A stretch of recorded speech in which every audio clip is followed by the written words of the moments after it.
Good morning. Welcome to Community Voice. I'm your host, Keith Parris. I want to thank everybody for joining us this morning. What you two Negroes was talking about prior to us coming on the air. I didn't even know you was listening. I'm just happy you're here.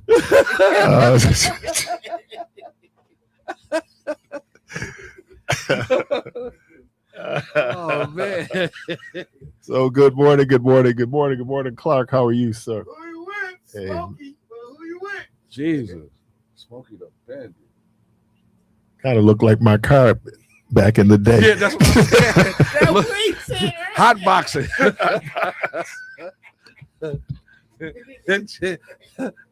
I swear, it looked like my car. Like Cheese and Chong. Like you get out like looking like Mount Sinai. You know this?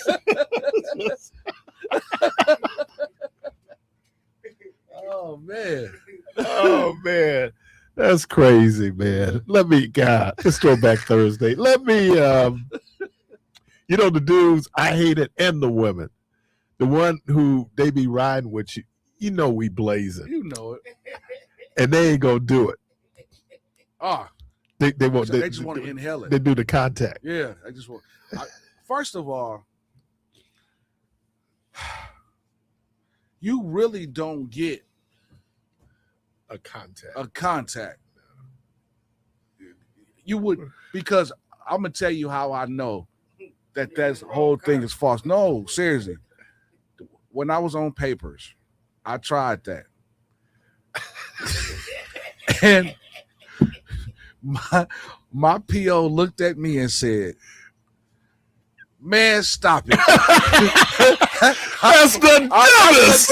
Wait, hold on. This is what she said. That's the dumbest thing I've ever heard in my life. Hey, I swear, she said, in order for your numbers To be that high. high, Right. you gotta inhale. You can't. And I was like, no, I was Who around. was the football player for the Browns? He was on paper, and they drug tested him. And he said, no, man, I was around some people that was smoking. And it was like, dude, it don't work that way. They said the same thing my PO said. That's the dumbest thing I've ever heard in my life. that is so psychosomatic. Yeah, but you man. know why you riding with us? You know we ride dirty. Come on, man. You know, there's other ways to the club. Right. Call your other guy, because you know what's going on in this But vehicle. the crazy thing is, it wasn't like then you walk up in wherever the spot was, not smelling. Oh yeah. You know, like let the window down, man. What? But anyway, yeah, that throwback moment was brought to you by the Cannabis Growers of America. No, but you know what I don't understand is for these guys, man, that go into the funerals, like you get right out the car and come into the funeral and light the funeral home or the church up. Folks be getting right in front of this window here. You go right. I've seen the yak come out. I've seen the bloods come out. Yeah. Man, I didn't know Mama's funeral was messing with you that bad. Yeah, and you go in, because I be on the organ. I'm on the organ, and I look around like, man, did somebody just spark one up here? Because that's how loud is it. It's like, wow. Yeah, well. Angel dust. Man, I was all geeked up today. I thought I was going to get a chance to talk to Kelly Price. Oh. And that interview has been moved to next week. I went and did my prep work. Well, now you can do some more prep work. Yeah, man. I forgot she did As We Lay. Oh, yeah. And she got a whole lot of trouble with church folks on that one. Thought about tomorrow. As We Lay. So when she recorded that song, was she married to Bishop then? Who? She was married to a bishop. Oh, was she? Because I just saw that she just got divorced. What, 2016? Something like that? Yeah, so that was probably the bishop. Well, Natalie Cole was married to a preacher. Marvin Yancey was not only a songwriter, he was supposed to be a preacher too. Now, you know what I found out? I didn't know that when Little Richard left rock and roll, he became a preacher. Oh, man. There's two great docs out there on Little Richard. One that HBO did and one PBS did, and he had been, I think, for a lot of people who struggle with their sexuality. Yeah. And I don't know if he struggled with his sexuality as much as he was trying to reconcile his love for God with his sexuality. And so, he went on a little period where he actually had gone to, what's the college down in, is it Oak, down in Alabama, Oakwood? He was down there studying theology. Really? Yeah. And this is hopefully is not too much inside baseball, but that's always been just because of society's view on same-sex attraction, same-sex relationships. It's hard for people who are called to ministry, for example, to reconcile their sexuality with the teachings of the church. I heard Bishop Yvette Flunder said that, your pulpit needs to align with your bedroom, which is really a controversial statement. But I think that was it. I think he was troubled, and I think that a lot of people, Billy Preston, there are a lot of people, especially those folks who came out the church, because I know what they were hearing and what the church's stance was. And, before Bill Clinton ever introduced us to the military, the church was don't ask, don't tell, right? We could care less about what you do if we don't see what you're doing, even though it's obvious you are who you are. I don't know if the church is ever going to get to the point where that's going to be reconciled. I just think it's too baked into the culture of the church.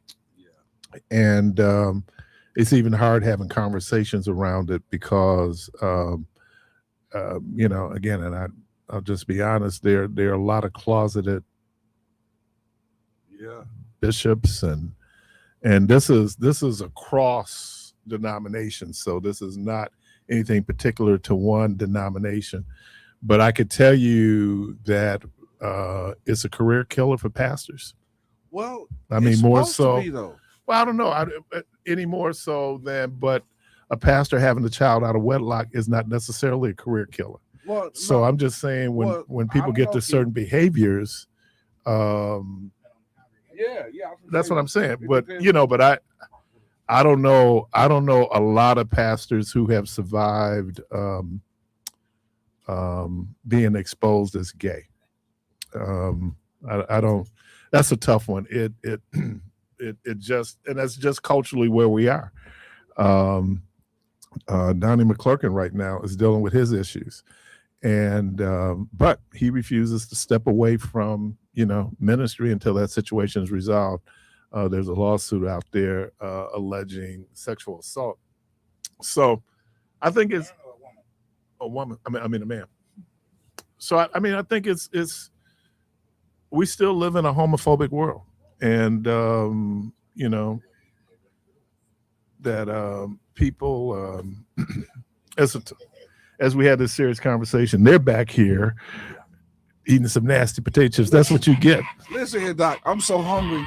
This cat brought in some, and I believe you, everything goes back to slavery. Oh, yeah. These chips right here. Yeah.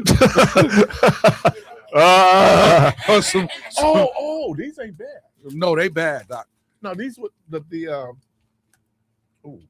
yeah. I thought they were. Yeah. You see them? Ooh. Yeah, slavery.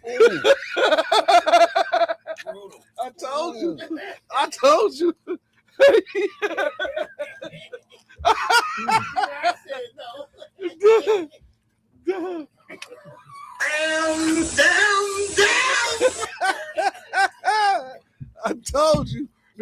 I looked at Debo sideways like, hey man, what you just give me? Hey, Jermaine, you know what they're saying when your auntie G says that's what you get for begging. Yeah, that's what you get for looking all in my eyes while I'm eating.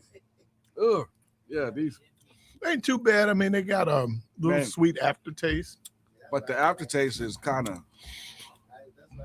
It's kind of hard, man. It's kind of. Oh, those are kettle chips.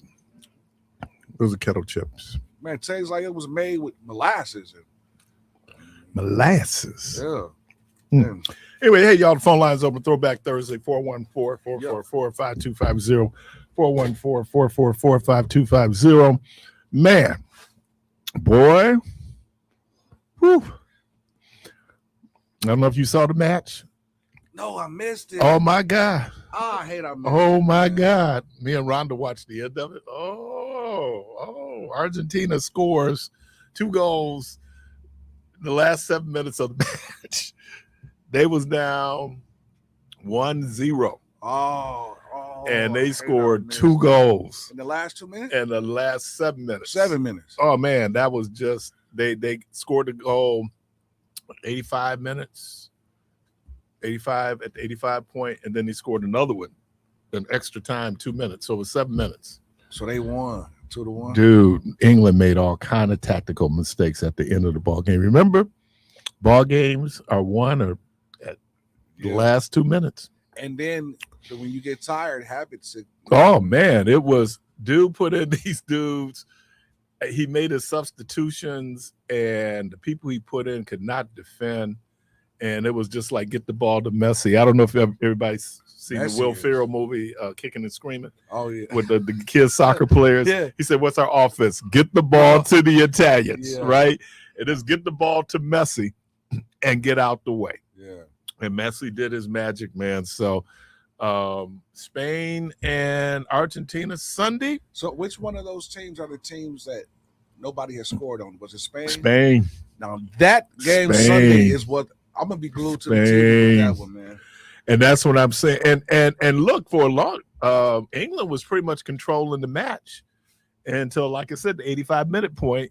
And then you could see that the dudes from Argentina had been there because, you know, they're the reigning, you know, World Cup champs. So, you know, and that's important too, that you're there, that you've been there. But man, that was a great match.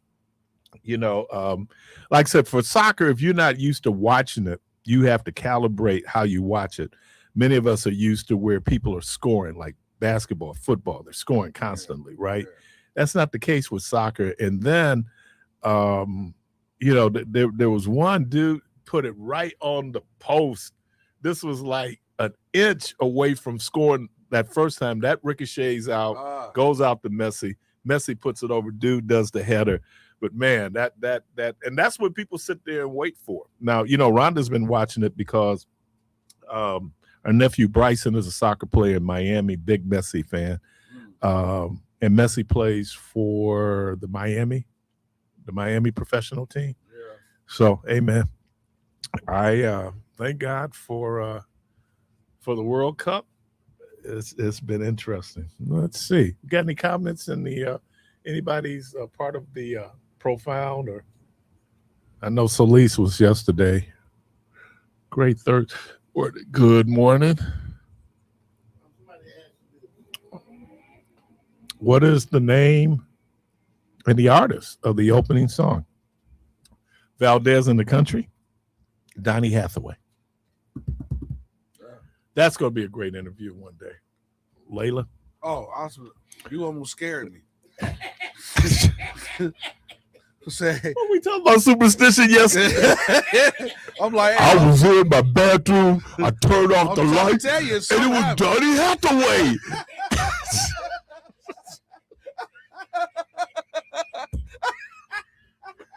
I don't know if Civic Media has a drug policy here.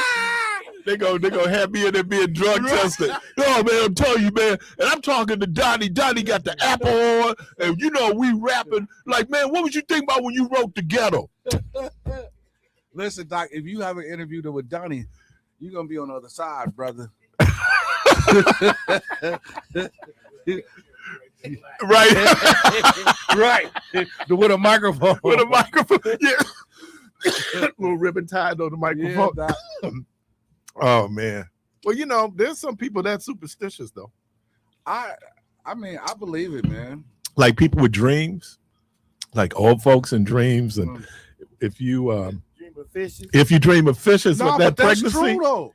that ain't come Man, on, no, listen, I promise you. I'm not lying, man. My mama Or told me, what had a guy? right hand. Look, my mama told me.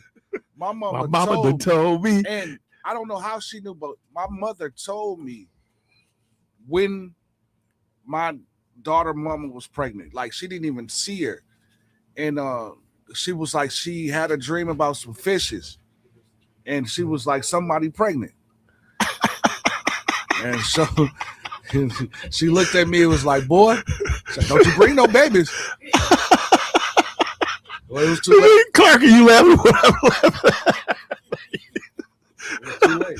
Zebra said. He said, speaking of Canada, a lot of people, why do ducks have flat feet? To put out forest fires.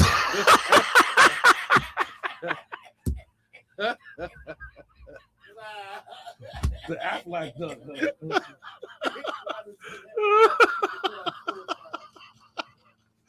Oh my God. Oh, Only you can prevent forest fires.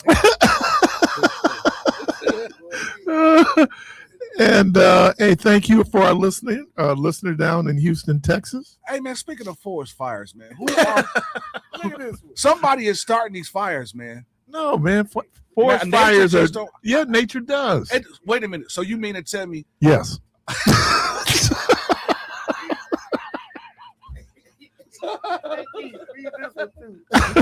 So you mean to tell me that fire just abruptly started out of nowhere, man? Why do elephants have flat feet? To put out the flaming ducks who were trying to put out the fire?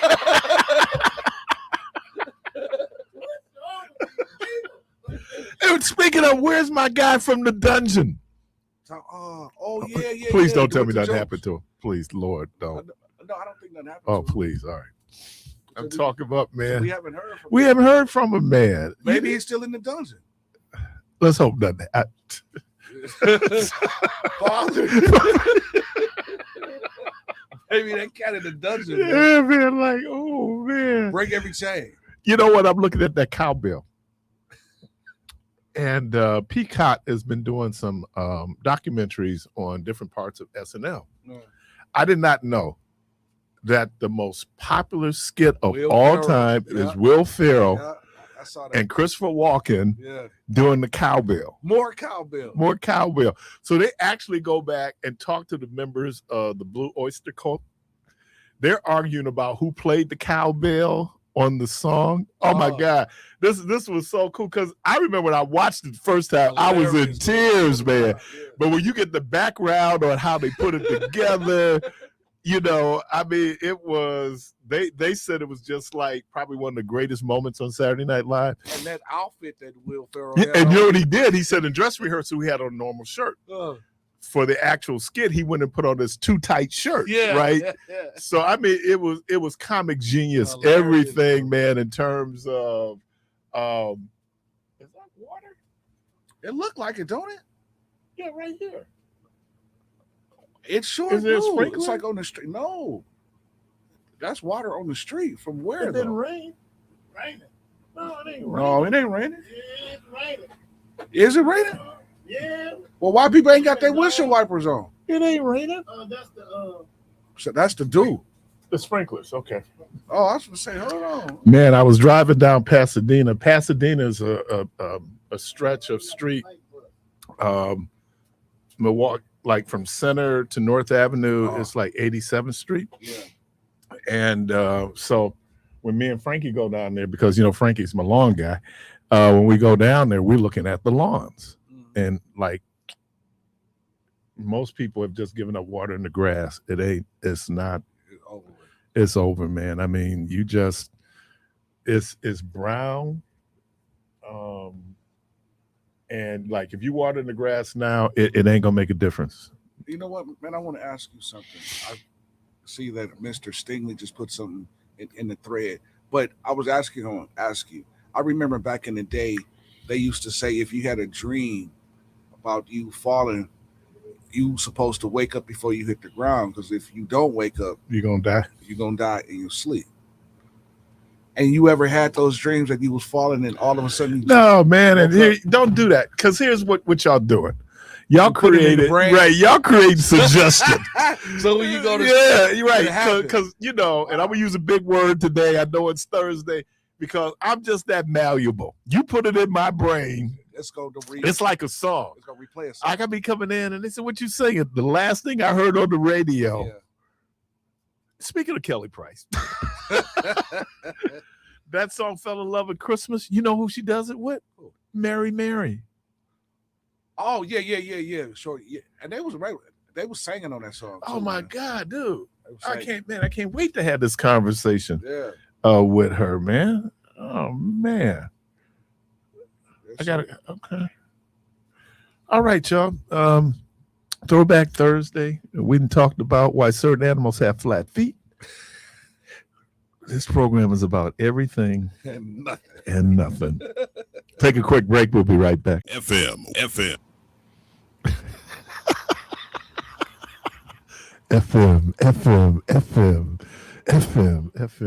You got a problem with echo, man? FM.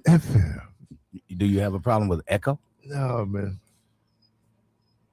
I can't see it because that light is so bright. The one that's facing you? Yeah. That's scary. Yeah. Yeah, that's a. My mama says. Wait, I'm gonna preface it with this before I tell y'all what she said. That's the dumbest thing I've ever heard in my life. She said, "I don't know why they won't put up some kind of shield or something to stop the smoke." That's the dumbest thing I've ever heard in my life. I didn't tell her that, of course, and hopefully she's not listening right now, or none of her friends. But yeah, she said that this morning, man. There's been points in my life where that would have made sense. Yeah, like after you taking the walk with your cousin, the cousin walk. Yeah, then it would have made sense. You know what, dog? Man, She right. man, you should invent that, man. You should invent that, man. Say what, Clark? Smoking too much. Yeah. Oh my God. Oh man. It would make sense though. I guess it would make sense. But I was out on the Lanai this morning, and man, On the what? on the Lanai. Oh yeah, you're being bougie again. Yeah, I was having my cup of coffee and getting ready for the third time my Kelly Price interview, and I forgot she did "You Not My Daddy." Yeah. That's let's. I can't wait to have that conversation. Yeah, she writes some deep Yeah, stuff, man. I don't know if she writes them or who's writing for her, but her delivery is, she gives it to you. Carmen, we're not doing a show here. Just walk right on in. Hey, how's it going? Oh, we're right on the air. Yeah. Hey, Carmen. Jeez. Carmen McGee, how are you? Let's go ahead and get in the shot. Go ahead. Yeah. People wandered in from out the street. Hey, we on the air? Jeez. Who was the dude? Oh man, what was doing the interview? Oh God, who was this man that I was watching? Oh, who was that Juneteenth? Okay. And my boy came up, and so we interacted with the crowd. Come on, say something. I want to shout out all my words, right? Yeah. Not today. We won't be using that word today. Not on Freedom Day. Not on Freedom Day. Yeah. Oh my God, you gotta love it. You know what, y'all? It is Throwback Thursday. So, and come on, y'all, 414-444-5250. So back in the day, what was your go-to soda? Your go-to soda back in the day. Like this is my jam here. This is my joint. What was your throwback soda? And you can tell I'm from Milwaukee because I didn't say pop. Yeah. It's soda. So when Well, I mean, for me, I don't remember exactly when it came on the scene, but it's still one of my favorites. Even now, is Peach Crush. Ooh. Oh, Peach Crush. Man, that peach. Ooh. Knee high. Back in the day, I would do a knee high peach. I like knee high peach. Those would I don't know. I like orange grape, but when you want to splurge a little bit and go off the beaten path, so to speak, I would get a peach. Now I'll tell you something I really had a fetish with that I just could not. It took me a long time to get kicked. Was the original honey bun. Dude, the honey bun. I'm gonna tell you when that's a jam. Heat that bad boy up. Yeah, they used to have. There was a store over on like Hopkins and Hour. Where the Golden, right across the street used to be Golden Chicken. Yeah, but there was a corner store right there. Yeah, that was 21st Street. Yeah, Hour. Yeah. That's 21st Street. Was it? Yeah, and that was my go-to. I would send 21st Street. Send the kids to the store, get me a Coke, get me a bag of Jay's barbecue potato chips, and get me a honey bun. Wow. That's a good mixture. Let's see, orange. Orange what? Knee high, and he spelled it Knee.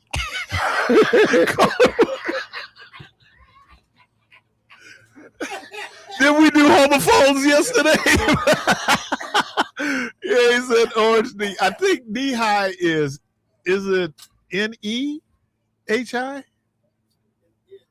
Caller, welcome to Nehi, right? He said knee high, Knee high. Oh yeah, the original Mountain Dew. Yeah, Mountain Dew was liquid crack. Mountain Dew was liquid crack. Caller, welcome to the program. Good morning. Good morning, brother. What's happening?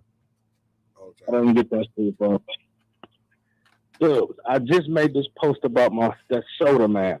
Okay. It was pineapple orange wildwood. Oh yeah. Yeah. Man, that thing right there. Ooh, when it's cold. Yes. When it's cold, that thing was 35 cents. Yeah. Yeah. Wildwood. You right. Wildwood, man. Wow. I'm just saying. I guess that's too ghetto, huh? No. That's the perfect drink with the ghetto. Isn't this an urban radio program? Yeah. Okay, but then if I was in the grocery store, my mama had to get me a black bear for $1 though. The black bear, yeah. That the cherry. Yeah, the cherry. You can get it when it was Wisconsin-made or something. Yeah, right over there on Lisbon. Yeah. That's crazy. Yeah, black boy. Yeah, man, boy. Right, man, that's good throwback. All right, man. Appreciate you, caller. Yeah. Welcome to the program. Wow, he brought back memories. Good morning. Good morning. How are you this morning? I'm all right for a black man living in America. In America. Well, I didn't get a chance to say happy birthday. Thank you. And I didn't get a chance to say welcome back. I'm glad you're doing well. Been better. Oh, okay. Well, you acting better. Yeah. Anyway, I have to ride with Debo on this one. That Orange Crush. Ooh, Orange Crush. Orange Crush to this day. What about Phantom Orange? You want Orange? to make me happy, bring me an Orange Phantom Crush. Phantom Orange tastes Oh, no. a little different. Yeah, the Orange Crush is better than Phantom. Oh, yeah. So That Fanta is it's a little acidy. No, I like the fruit punch, man. The Tahitian trees and the regular. Tahiti trees. Oh, man. When it's cold. That one was a little acidy too, but the really? Hawaiian. Well, all of them are acidy. No, you know. That's like you eat something. It don't taste like fish. It is fish. Yeah, but certain pop drinks, man, they could be flat. Okay, that's like an old Hawaiian punch. Now you know what? And my guy is listening. He was one of my campers out at. Now he wasn't a camper though when this happened. It could have been. They used to have something called. I'm trying to think. What is it? The canteen. Oh, and that's where campers can go and buy candy and buy soda. mm-hmm. And I'm trying to remember was when I was working as a teenager or as an adult. You could taste the rust. Oh yeah. In the can because they've been there so long. Yeah. Would you think those kids cared? No, it was soda. It was soda. One of my middle class bougie friends said that. Hold on, let me get what she said here. She says that we couldn't drink too much soda, but my go-to was home juice, fruit punch, and papaya. Oh. Now, home juice, if anybody knows what home juice was, that's when they deliver the juice. That was some good stuff. Yeah, that was some good juice. That was some good juice. That wow. was the good healthy juice. Yeah, that's when they would actually deliver. Yeah. Look, I always said you could always tell where a family's financial situation was. If you're drinking Hawaiian punch, you're doing pretty well. If you're drinking high C, maybe not so well. Right. Now, you know what? I used to love when they used to make the floats with the Tahitian treat and the ice cream. They'll put it in a pole. Really? They'll pour the Tahitian treat over it, put it in the air, and it turned into a float. Oh my god! And it was so good. Yeah, I still like a good Coke float. Hey, I like a good Coke float. There is no valid float other than a root beer float. Root beer! Root beer! Yeah, I can't do the Tahitian float. Yeah, try the Tahitian float. Well, Tahitian float should be called diabetic float. You gonna float all right. You're right. You gonna float on. Your sugar gonna shoot right up. No. Float on. Now, again, over at Scratch Ice Cream, they have like this dreamsicle orange, which I always get around the great. Dreamsicle I love orange I love the dreamsicle. Oh man, that dreamsicle orange. Woo! And you know what? That was one of the few ice creams I ate as a kid. They made a dreamsicle. Yeah, that old dreamsicle. That was one of the few that I ate, man. It was good. Listen, you know what? A few years ago, I was in Illinois, and we went to Arby's there, and they had an orange crush shake.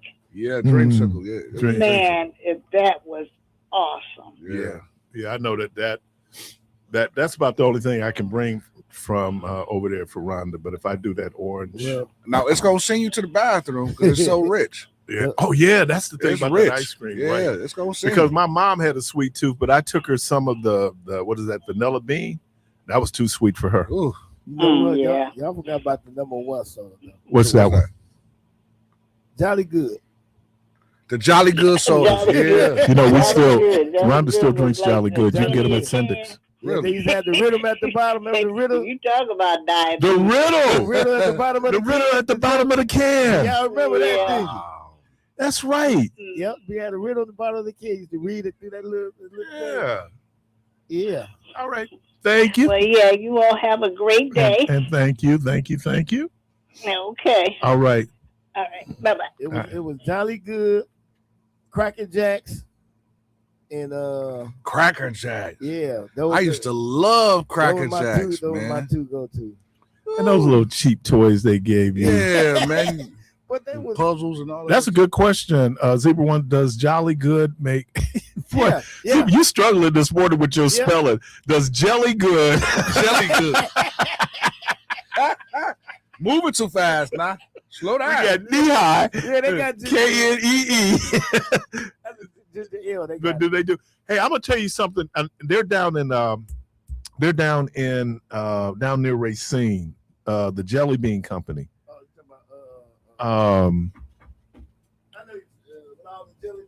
Yeah, but there's sodas. Oh my God, dude. Yeah.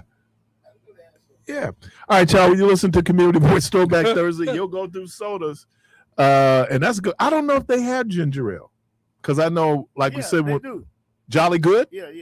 Okay. Yeah. Okay. Yeah. All right, take a quick break. We'll be right back.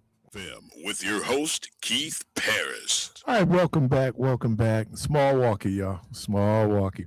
We're joined in studio by Mr. Randy Bryant. What's happening, man? I'm doing good. And, I think, you were talking about your wife. I think she was at Mesmer with my brother. Yes. Gary was at Mesmer. Yeah. And then he transferred to Dominican. What's happening, man? Life is happening. Man, every day. I'm not going to put your business. Y'all still up on the... We still there. That's a beautiful place. Every time I see Cecilia, I just say that is just the view. How old is that house? The house was built in 1903. Wow. Yeah. So it's it fits my soul. So it's really a great house. Yeah. Yeah. What attracted you to that? To the house? Mm-hmm.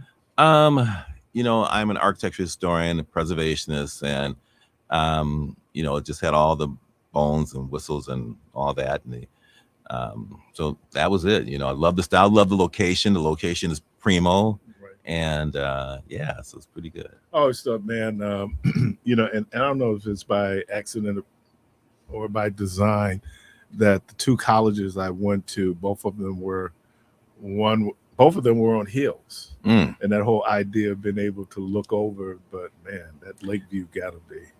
Yeah. Well, my grandmother was one that she did not want to be low. She always wanted to be high. Mm-hmm. So she said, if you ever get a chance, be high. So, right. Yeah. Oh, man.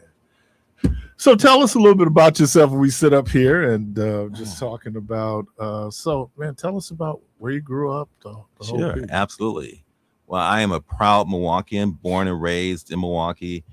Went to public school, went to Victor Berger, which was heaven for me back then. Went on to Robert Fulton, then on to Boys Tech, and then educated in the UW system. So just really happy about that. And I was had a corporate career. Started out at Allstate Insurance Company, went from there. I was head of corporate purchasing there. Then went to Motorola, and at Motorola I had my long corporate career. I was out of the country for many years, 7 years in Brazil, 4 in Barcelona, 4 in London, and Singapore, and South Africa, and worked Russia and just Hungary, basically everywhere. And then when it was time to repatriate and come back, I decided I wanted to come back to Milwaukee and just love home life. So, and wow. So, like when you were at Tech, were you one of the first group of black students there? A little bit after? Oh no, the many blacks before me. Really? Yeah. So I graduated in '75. I think that's when I was. Yeah. But there's been blacks at Tech for a long time. But it was the first group of girls that came after you guys, yes. Right? Yeah. Because you would have been there with Jerome Hubbard. Yeah. Mm-hmm. Yeah, he was. People. My guy Craig Stingley, who went to Tech, and he was in. Keith, you didn't get into Tech. I couldn't pass the math test. I mean, and it really was like that spot for guys who end up going into engineering and. It was one of the best schools, right. If not the best school at the time, and so you did have to test get in, and but it was a great school. I mean, it really prepared me, so I was really happy about it. The being able to experience, experience the world the way that you see it, and then bring that perspective back to Milwaukee. Tell us about Ten Chimneys. Yeah. So Ten Chimneys is the estate of Alfred Lunt and Lynn Fontanne, who were the premier stage actors from the 20s to the 60s. They were from here. Yes. From Wisconsin. And Alfred was born and raised he actually was born in Milwaukee, raised out in Waukesha County, and he happened to love vacationing with his family and picnicking out in Genesee Depot. And so he'd go out there. So when he came into his inheritance, his father was a lumber baron. Father died when he was 2. And so when he came into his inheritance, he bought just 3 acres at the time. And then as his career grew, he kept buying more property, and eventually came to 107 acres. Basically, it became the place for theatrical expression. So all the greats, Katharine Hepburn, Sir Laurence Olivier, Charlie Chaplin, Boris Karloff, Carol Channing, they would spend their summers out at Ten Chimneys. And he believed in creating your own work. And so even though they were the top actors and actresses at the time, they brought together directors, playwrights, actors, and everyone within the theater in order to create their own work. So many of the plays that you see today that have been out for years were created there, but they also invested in plays. So, for example, many plays that you hear of today, they made an investment in. For example, Oklahoma, or was that? That's Hammerstein, right? Yeah, several others. Yeah. Is that kind of like, is it Settle? This idea where during the summertime, these folks would come together and have these expressionists kind of, as you said, like workshops where they're able to work on their plays. Yeah. And we're going to talk about this year's feature artists, but had there been Black actors who had participated? So the Black actors participating, yes. So the entire so let me back up. So Ten Chimneys was the Luntz died. Lynn died in 85 and 84, excuse me. And then her brother-in-law, George Bugby, he took over and basically just kept the estate intact. And then in 1996, it was purchased by Ten Chimneys Foundation and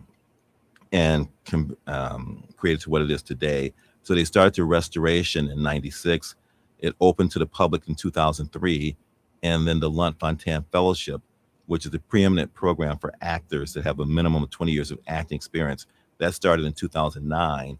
And from its inception, there have been Black actors, and we are intentional about that. So every class, there are African Americans are represented there because they represent the theater. So if you think about it, going way back, even into the early years, African Americans have been represented in the theater.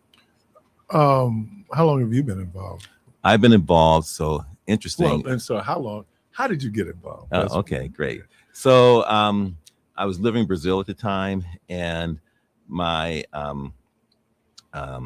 the chairman of the board of Ten Chimneys, he knew that I was an architecture historian, a preservationist, and I had restored many of the big old mansions on the lakefront.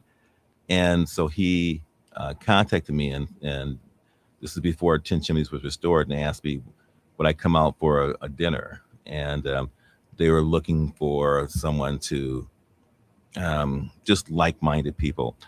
And so I came out, and I was just blown away. And so then they asked me to join the board, and I joined the board. And so I was on the board for 10 years. And then they lost their president, and I always thought it was a great gig. And so I had turned off, and I was at at the theater, and the board chair at the time came and said, "Hey, Randy, we had a failed search," and she said, "Do you know?" And then she stopped mid-sentence, and she said, "Would you be interested?" And the rest is history. So I joined the board. I became the president of Ten Chimneys in 2012, and but I was actually on the board. I was the board chair when we were working through the development of the Lunt Fontanne Fellowship, and yeah. So was there like art in your background, acting in your background? Did you study drama? Not at all. So I'm a corporate guy. So I just always been a lover of theater. But I also, when I left corporate life, and I became involved in just my passion projects. So the Wisconsin Historical Society, Milwaukee County Historical Society. I worked on that campaign there, and I actually ran it for a period of time. But I think that one of the things that happens is that well, let me back up. One of the worst things that can be said about nonprofits is calling them nonprofits. They really should be called mission-driven organizations because they have to make a profit. It's just that the profits go back into the mission.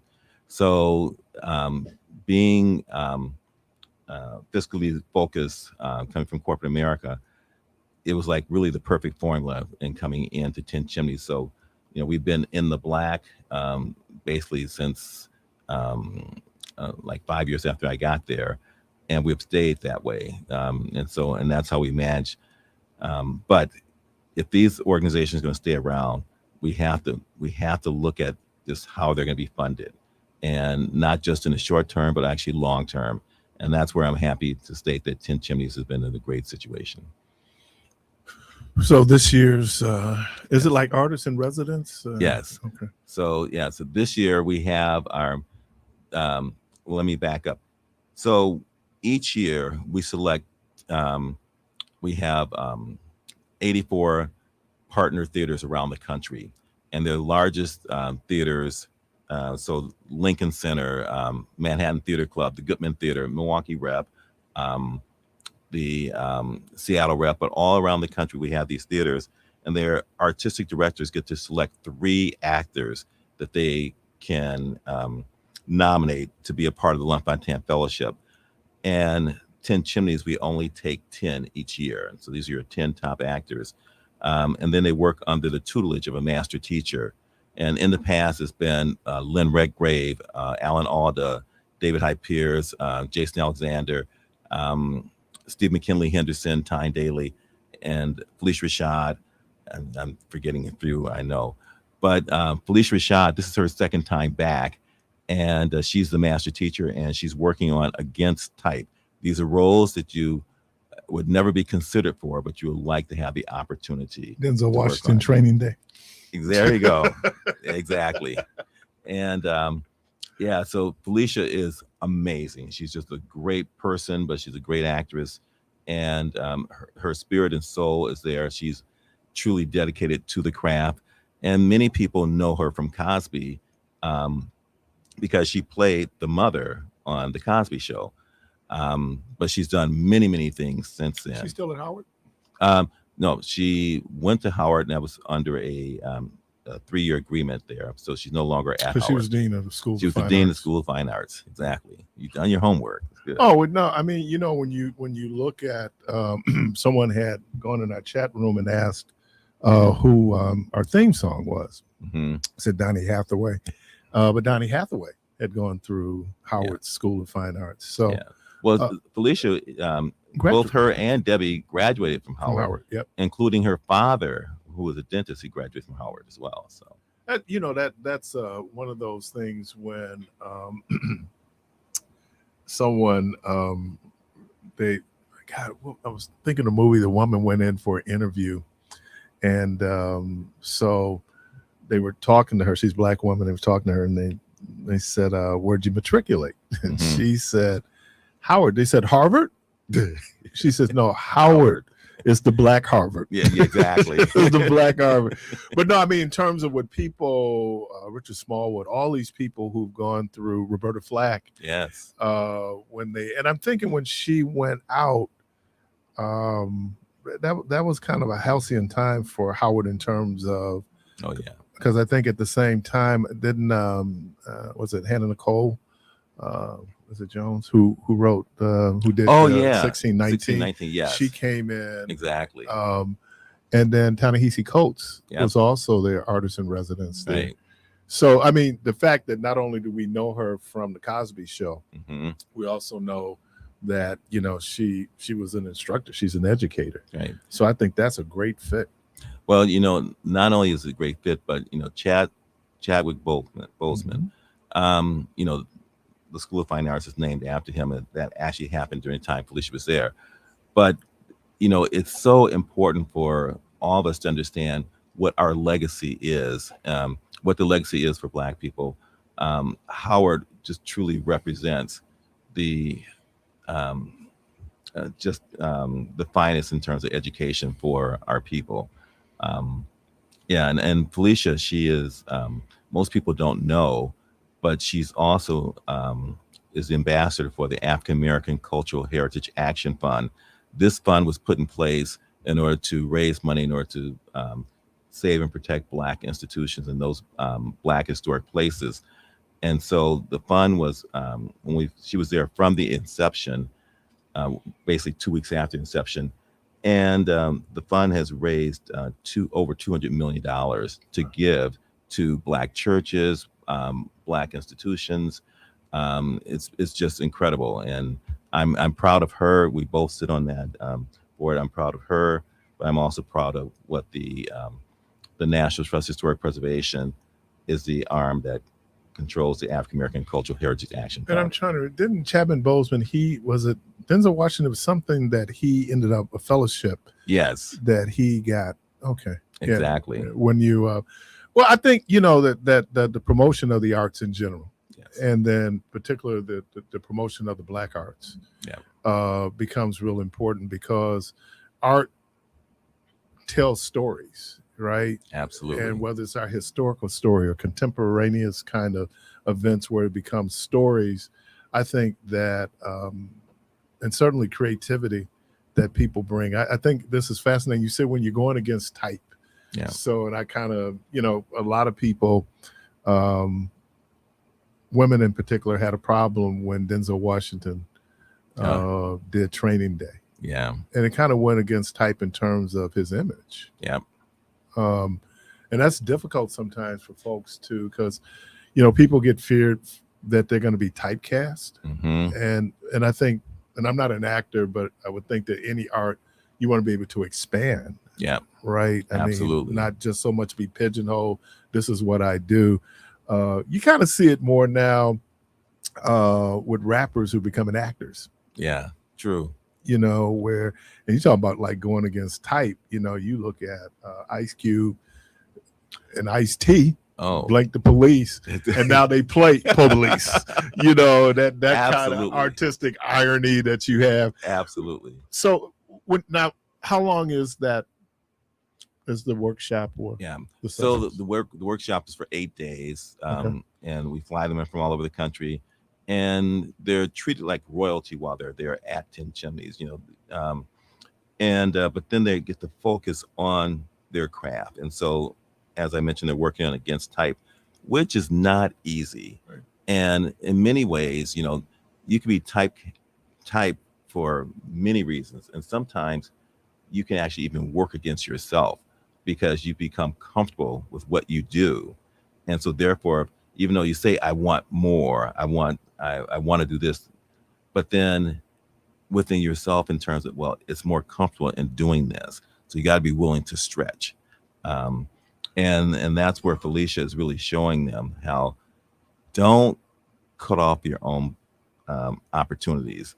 And, but also as you stretch, make sure that you're willing to do the work. I was thinking about this back in the day, when we were coming along. Two names that really stand out to me was Ron O'Neal and William Marshall. William Marshall played Blackula. Ron O'Neal played Superfly. Yeah, they were both classically Shakespearean trained actors. Absolutely. But, not going against type. They was just trying to get work. Exactly. When you go in, or you look at a David Allen Greer who went to Yale's drama school, right? I mean, that you go and you're trained to do something. Yeah. And it's easy to kind of get pigeonholed into that, and then, but be able to go against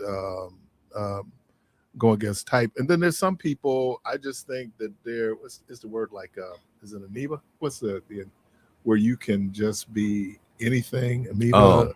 Yeah. Well, but Keith, just think about it. As African Americans, we get typecast big time.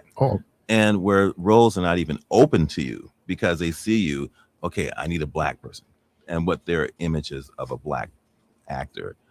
But there's so much more that you can do, and you have to be able to show them that I can do this. And so I feel that it's so fitting and appropriate for Felicia to do this. And, we have in the cast this year, we have 4 African American actors who are amazing. I mean, they're great. They're But it's not just about the African Americans. You know, you have females, you have people that have just been stuck. They've done, whether, like you just mentioned, Shakespeare, or just not considered for other things. And so it's, well, I talk about that. Michael Douglas playing Liberace. oh yes, I mean, that's truly against right. time. It was just like, and he was good. I Yeah. think, did he win an Academy Award for that? I thought I don't know. he was nominated. Yeah. But I'm just saying, where people can kind of go into where it's very different than you would have expected them. Mm-hmm. And you talk about get stuck in a particular view. Danny Glover, for a whole lot of black women, has never been able to escape Mister.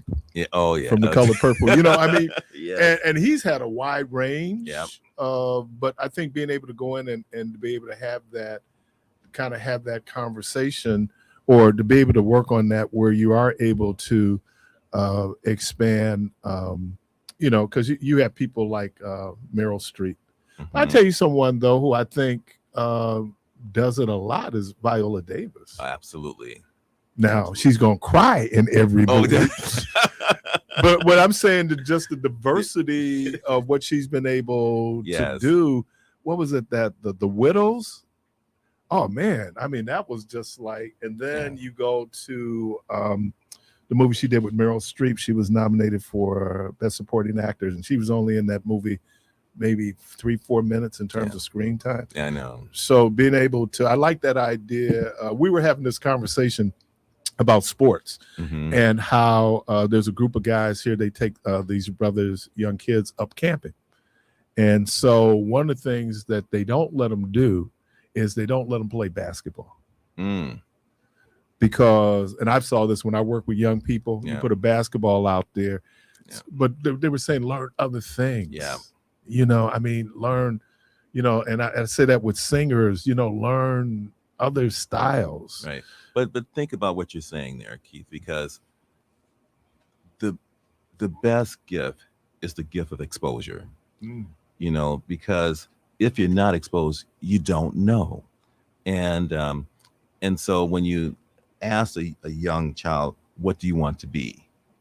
They're going to tell you only what they know. So I want to be a basketball player. I want to be a rapper. I want to be a teacher. I want to be a doctor or a lawyer. They don't know all the others. And I was one of those kids. I did not know all that existed. I had a international career. I didn't know that existed. Mm-hmm. And so that's why, I truly enjoy helping our youth and just finding out that there's more. And I try to encourage people just exposure, just awareness. And I think that's what people mess with DEI. Mm-hmm. I used to be a college recruiter, and the whole saying was, you cannot apply for Harvard if you don't know Harvard exists. True, absolutely. And that was the whole piece. How much are you exposed to things, and then your worldview? Because my mother, anytime there was a trip, we went. She taught us that, look, you can see the whole world in a book. Mm-hmm. And right over there on 7th and between, is that 7th and right where that over thing, right? Keith Avenue, Atkinson. Yeah. And there's that little bridge. Yes. Mm-hmm. When I was a kid, I used to go and I would just look north. Mm. I was like looking beyond, and it was so weird. I just looked like there's something over and beyond 5th Street. Wow. Where you and we know, we were just kind of talking about before we came on there. There was a lot of people. 5th Street was the world. Yeah. 2nd Street was the world. True. They had no concept that, man, you go someplace and I love what you just said about this, the whole power of exposure. Mm-hmm. Why, and here's the other thing. Don't limit young Black people by saying that's white. Oh, absolutely. Absolutely. Knowledge has no color. Access to it is impacted by complexion. Absolutely. You're listening to Community Voice. We're joined in the studio by Mr. Randy Bryant.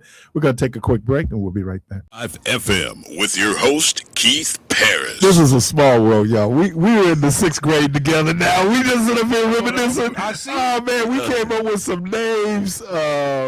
at Burger, we were talking about exposure though to the arts. That was Mr. Sharp. Absolutely. Well, let me tell you, Mr. Sharp. I remember he went around and he wanted us all to play an instrument, and so he wanted me to play the flute. No, I told him. He said, "What do you want?" I said, "I want to play the flute." And so he said, "Well, that'd be great." I go home, and my mom says, "You're not playing the flute." She says, "Because I don't know any black people that play the flute." So I go back to school the next day. I tell Mr. Sharp, "Well, I'm not going to play the flute. I'm going to play piano." And he said, "Why aren't you going to play the flute?" I said, "Because my mom said there aren't any black people that play the flute." And he said, "That's the reason why you should do it." I mean, I remember that. You know what I went home and told my mama I wanted to play? What? The violin. Oh. And, my mama shot that down. Yeah. It's like, that whole sense of what masculine is. Yeah. And you playing the violin. And then later on in life, there was people like Noel Pointer, Jean-Luc Ponty. I mean, it's just like, see, Mom, you should let me play violin. Right. And then she was going like, I should have put that boy in music lessons. But we were talking about our sixth grade teacher, Mr. Sharp, the biannual music festival. And going down, and I didn't realize that we did a lot of songs from Sound of Music. Sound of Music, yes, I remember it very well. And do you remember when? So I was a low second, and but do you know, were you soprano or tenor or anything like that? I was over with the boys. I was a tenor. Yeah. They had and here's why I'm gonna call her name. I had such a crush on Regina Graham. So whatever she did, everybody had a crush. So on she Regina was Graham. playing. Remember those little things? She was. So that's how I ended up in the biannual music festival. I wouldn't have otherwise done it. But then as kids, because we went from we rehearsed. Our first rehearsal was at Ben Franklin. Because I remember the kids from Green Bay had to walk, and we were on a bus. Yeah. And then we ended up going downtown. We were at the auditorium. Yep. Yeah. Yeah. And then I can't remember. Listen, I'm so shocked, Keith, because these are memories I never had ever again. Really? And now you're bringing them back up. Yes, I forgot about. Listen, I remember all these things, but I had never thought again about the people that you just mentioned. And it's funny how the names, I can see their faces just as you mentioned the names. That year was probably one of the more transformative years. Now, you talk about exposure. Absolutely. Things that we were exposed to. So thank you, Mr. Sharp. I mean, you applied to go to Upham Woods. Yeah, absolutely. And the fact that we went there, and so now we're exposed to nature and camping. And I was like, oh, man, big world to singing. And then he'd have us singing show tunes every class. Yellowbird. Yellowbird. Oh my God. But I think the exposure to the arts. Yeah. And that kind of gets back full circle to, the work that you do when you expose kids to different the influences of where you have and one of those things, like if it's music, even if it's acting, let me take a street level game, recognized game. And it's great because when you talked about Tyne Daly, she was married to George Sanford Brown. Absolutely. She was a great actress. Yes, still is. Still, yeah. There are people out there that you just go like, wow, just incredible range. And a lot of people are saying Viola Davis is our next Meryl Streep, though I don't know if there ever be another Meryl Streep. And I'm just saying, just when you look at the roles that she played and be able to she's bad. I think I would not limit Viola. I think she can surpass Meryl Streep. So the one thing again, I feel that it's so once you have the exposure and then you're able to work your craft and get into it, it takes you beyond where you ever thought you could be. And I think that's the beauty of it. And that's why it's important to expose children early. The earlier you do it, the better. I mean, look at it, that year was so transformative for each of us. And when I look back in terms of just how transformative it was for me, and I always remember Mr. Sharp. And I remember even I'm trying to think of who his teacher's aide was, but she was great, and I can't remember her name.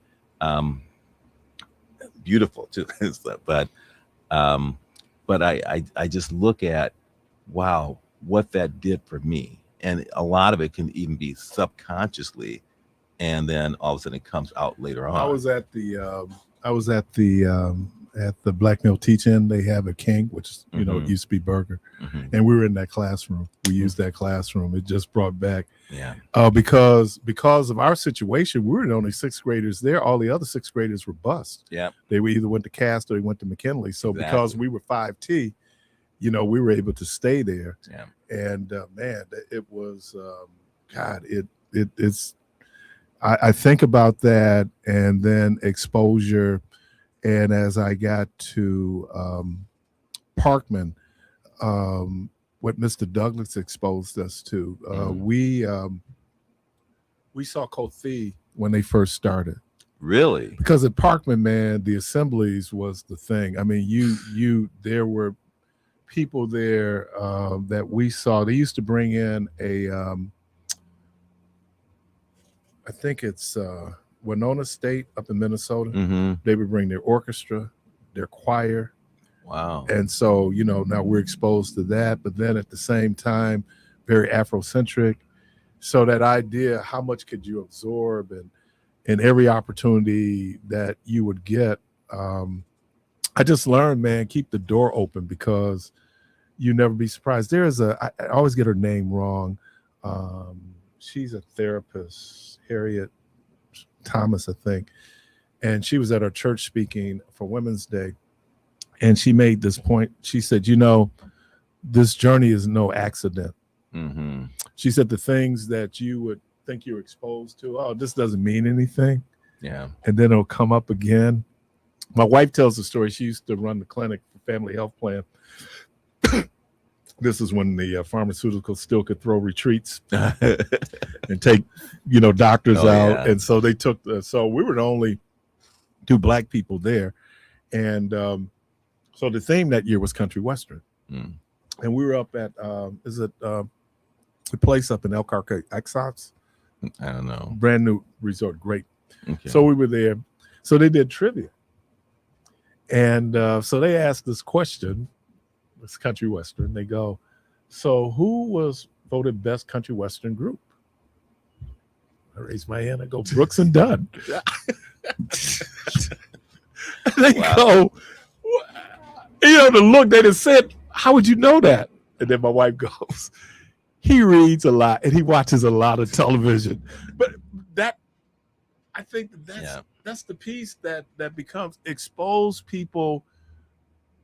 You know, one of the great regrets I had in high school is that I did not take reading Julius Caesar seriously. But then as a political science major, I was going, hell, I should have read, because it was in the old, you know, it was in Shakespearean English. It's not the English that we use. And then, of course, now when I get Julius Caesar's backstory, so that exposure, man, I mean, you going all over the world and get a chance to see different cultures. But I would say this, if you think back, thank God that we were encouraged to read, seriously, and where that can take you. You know, those that don't read, even to this day, you can see the difference. You come into, whether it's our library or even our bedroom, my wife, she's always like, you're not bringing another book up in here, because around the bed, I got books everywhere. There's books everywhere. And, you know, they say this, that a child should be exposed to 100 books. Yeah. And there's, I don't know, this is this little funky bookstore I go to down in Evanston called Squeeze Box. Oh, yeah. And you get all these books. I mean, I was able to get all my Plato, Aristotle, but you know, the book I regret that I didn't get, and I was down there last year for my birthday, and I did not get W.E.B. Du Bois's Juneteenth. Oh, really? Okay. And so I need to get that. You know, and I have to make, like, the classics now, I will buy hardcover. Some of the other stuff now I'm going digital on, because I'm just running out of room. I'm still hardcover everything. Everything. everything. You don't do any digital? No, everything. And my wife is so upset with me on that. Everything. And Michelle, my colleague here, says she likes because you turn the pages and the feel of it. Absolutely. Absolutely. Wow. I'm just running out of room. I'll never run. I'll put it everywhere. My mother, she sold her condo last summer, and the books my mom had. Yeah. Oh man, I still got boxes of books in the basement that, and that was how me and my mother bonded. I was a little guy. It was just me and her at that point.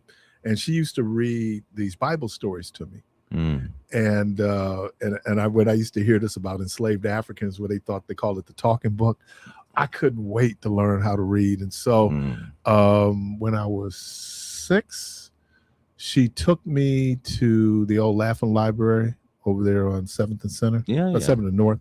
Got my library card. Couldn't wait to get my regular library card. I lived in the library. You were talking about Atkinson. 8th grade year, man, I was on lockdown. I was on punishment. The only place I could go was the library. Wow. And I would walk up here. I know Dewey Decimal. That's how much time I spent in that library. And those folks would be, why is this kid up in here? Well, one, he can't go anyplace. And, right out, we was talking about superstition. And I had this thing because I was playing AFY. I said, now I could sneak over to Lamar Way and play. But you know what's going to happen? I'm going to break my leg. Then call my mama. And you cancel Christmas. Talk about the event that's happening on the 17th. I'm sorry, man. We've been all over the paper. Yeah, but I had a couple things before then. Because go. We're going down memory lane. So, I think because of the exposure that I had, I was fearless. And when I, in my corporate career, I would, in many cases, I was the one and only. And so I remember when they announced that the new president for Motorola subsidiary in Brazil was an American. I go to the Chamber of Commerce and they have this big meeting, this big reception for me. And it's their first time seeing me, and they see that. So they announce, hey, we're so honored we have the new president for the subsidiary for Motorola. And so everybody starts clapping. I come up and they see this black guy, and the guy literally he says, I thought you were an American. I said, and he said in Portuguese, I said, I am American. And so they didn't expect to see a black American. But again, I'm the only one. And you didn't see blacks in hotels, you didn't see them it was like clearly the only one. But I was never fearful. I was never felt like I didn't belong. And it's because I was exposed early. And I just kept on just moving on in those circles. So you've helped me today because we talked about the whole exposure and the importance of that. And I'm going to make it even more of a point of pushing people to get exposed. Yeah, I think I had a classmate my freshman year in college, and he saw me walking across campus, and we were both freshmen together, and he came up and he said, Keith Parris, I can't stand you. I'm like, Dennis, whatever do to you, man? He said, you walk around here like you somebody. And the point I'm getting to was my mother always said that I am less than no one. I'm not better than anyone, but I'm less than no one. So this idea that a lot of damage Black people do to is sometimes self-imposed, not all, but self-imposed, right? Doubt, fear. I don't want to go into this. I don't want to be exposed to this. True. And then all of a sudden, then when you're exposed to it, what was the definition I heard? That sophistication was something like exposure, really, or loss of innocence, and that idea that now you go beyond your comfort. Like our moms thinking, why are you doing this? Because Black people don't play violin, right? And but they do. And then it really became clear to me because I went to school in Maryland. I had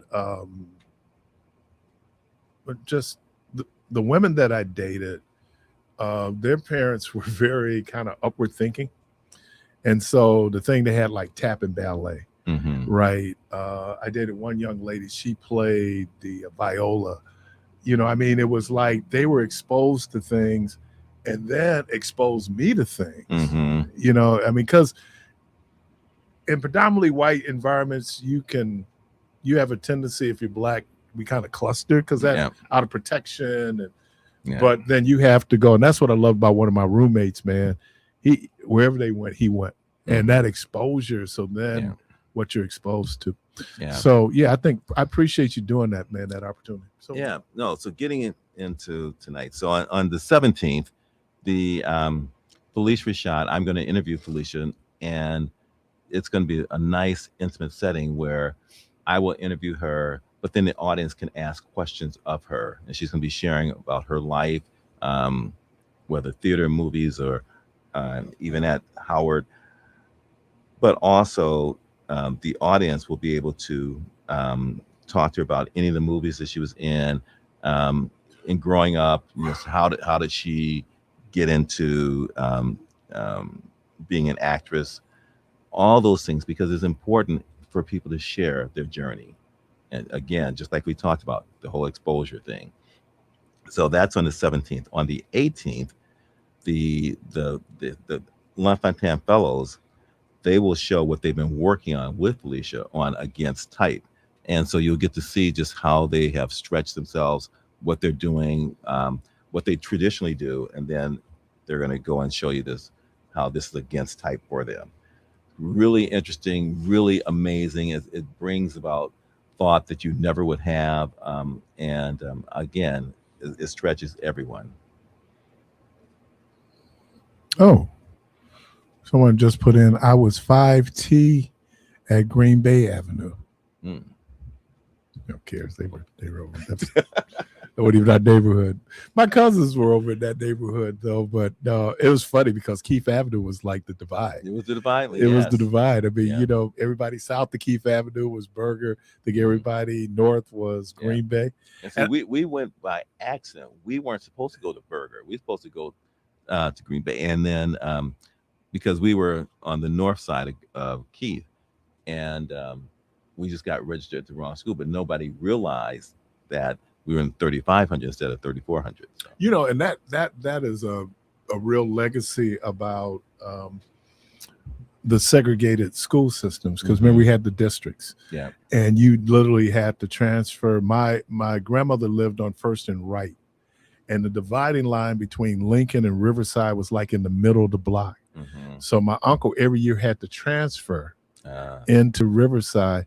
And I didn't realize that this was done to maintain segregation until I saw this thing on Boston, because Boston used the same system. Because the middle school that you went to meant that you were feeder to a particular high school. So people went to Fulton, Parkman, part of Fulton, part of Parkman went to King, right? And that would have been the school that I would have had to gone to based on my address. But it was always there too, because even to go to Parkman, my mom used a friend's address. Oh, that was common. Right, in order to get me into Parkman. So I wouldn't have to transfer, but because the whole transfer, and then Parkman was overcrowded, like Fulton was overcrowded. But be able to do that. If people, if they want to come to this, can they attend this? Yes, no, it's open to the public. You should make sure you're there. It's open to the public. I tell you, it's going to be eye-opener. How far is that from here? It's 35 minutes. So, okay. Yeah. In Waukesha County? Yeah. They let you out there.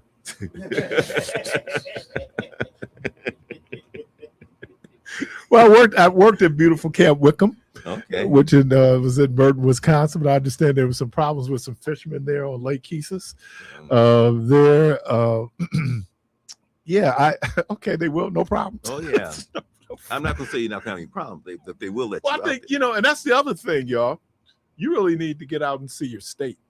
Absolutely. And it's a beautiful state. It's a gorgeous state. Let me tell you, I just took Felicia to, we drove to Madison. Okay.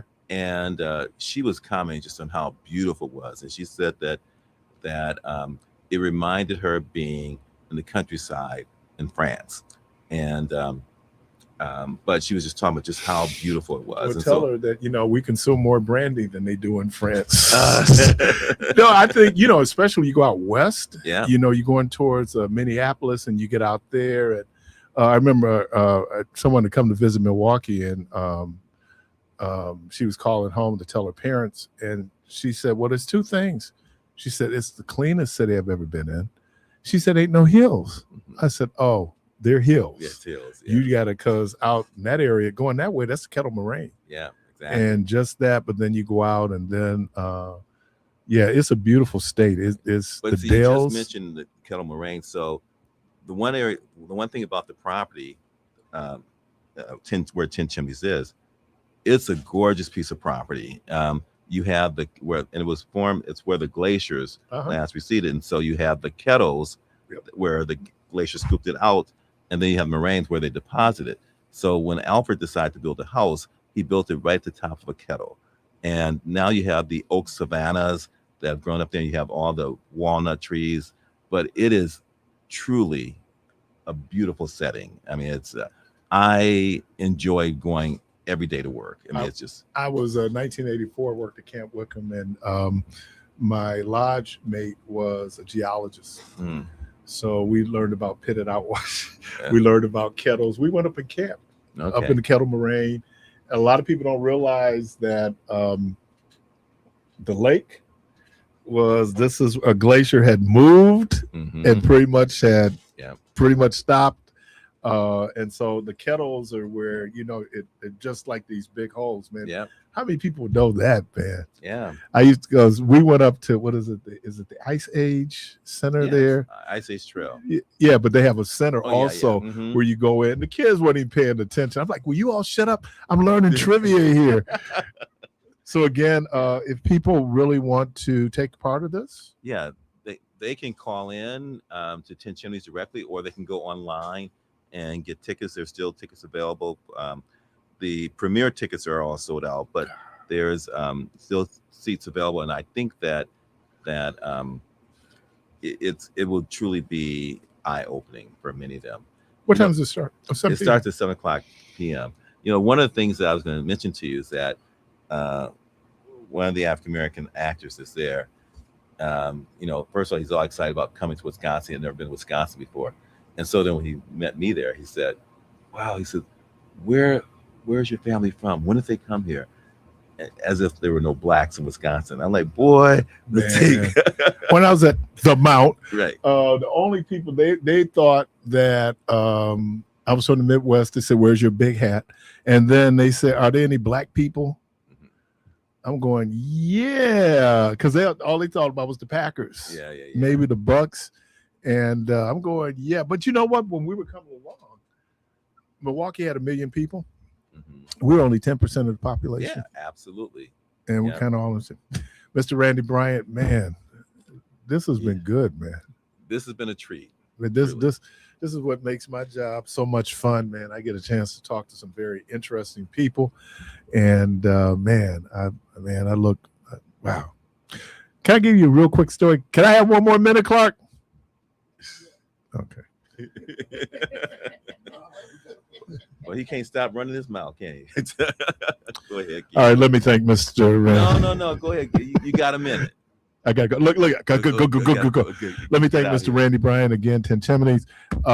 Miss Felicia Rashad, a very intimate conversation that will be held on Friday, the 17th, there at Ten Chimneys. And again, you can go to their website, get tickets. All right. Clark, thank you. Thank you. Debo, thank you. Mr. Rideout, thank you. Indeed. And Mr. Bryant, of course, thank you. Give my best to the missus. You're listening. Thank you for listening. The good Lord will and creek don't rise. Hope to talk to everybody tomorrow. And as always, go from this place in peace.